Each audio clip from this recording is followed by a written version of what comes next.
Pamalit na coach ng Lakers, Hayes dagdag sa mga injured at sinayang si Schroeder. So parang sa unang balita mga idol ay patungkol kay Dennis Schroeder. So maganda nga ang pinakita ni Dennis Schroeder sa Lakers last season kung saan nga ay nagtala ito ng 12.6 points, 2.5 rebounds at 4.5 assists. Kaya naman ay marami nga ang nagulat nang hindi na nga ito kunin ng Lakers ngayong season. Kaya itong si Dennis Schroeder ay pumirma nga sa Raptors sa 2 years $26 million deal. Habang ang Lakers nga ay niresign si D'Lo sa 2 years $37 million deal. Kaya mga Laker fans nga ay pinagkukumpara ang stats nga ng dalawang ito sa ngayon. Si D'Lo ay nag-average ngayon ng 18 points, 3 rebounds at 7 assists pero struggling nga sa 3 with only 28%. Habang si Dennis Schroeder naman ay nag-average ng 17 points, 3 rebounds at 9 assists while shooting 42% sa 3. As of now nga ay mas better ang pinapakita ni Dennis kumpara nga dito kay D'Lo. Anong masasabi ninyo dito mga idol? Sinayang nga ba ng Lakers si Dennis Schroeder?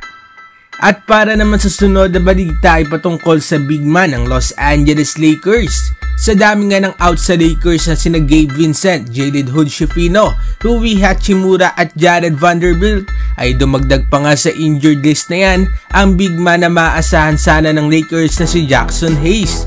Ayon nga kasi sa balita ay nag-suffer nga ito ng left ankle sprain. Well, hindi naman ganoon kagandang stats ni Hayes kung titignan. Ay maganda naman ang nagiging depensa ng Lakers sa tuwing nagagamit ito.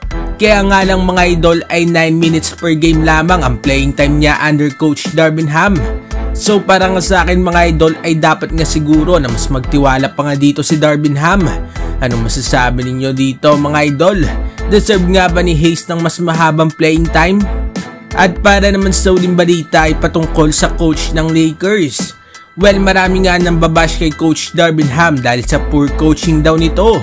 Sa mga nagdaang games nga ng Lakers ay palagi naghahabol ang mga ito. Pansin nga rin na walang in-game adjustment si Coach Darvin Ham. Kaya maraming Laker fans nga ang gusto na sibakin nga ito ng front office.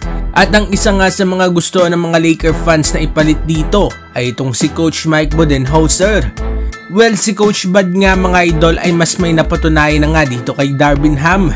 Napa-champion nga nito ang Bucks noong 2020-2021 season at palagi ring nasa playoffs itong Bucks.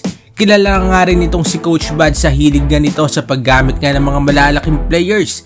Kaya kung ito nga magko-coach sa Lakers ay baka mas magamit nga ng maayos. Ito ang sina Christian Wood at Jaxson Hayes. Anong masasabi ninyo dito mga idol? Agree ba kayo dito o hindi? Mag-comment sa baba at ating babasahin yan. Huwag kakalimutan na mag-like at subscribe para sa iba pang balitang NBA. Maraming salamat po.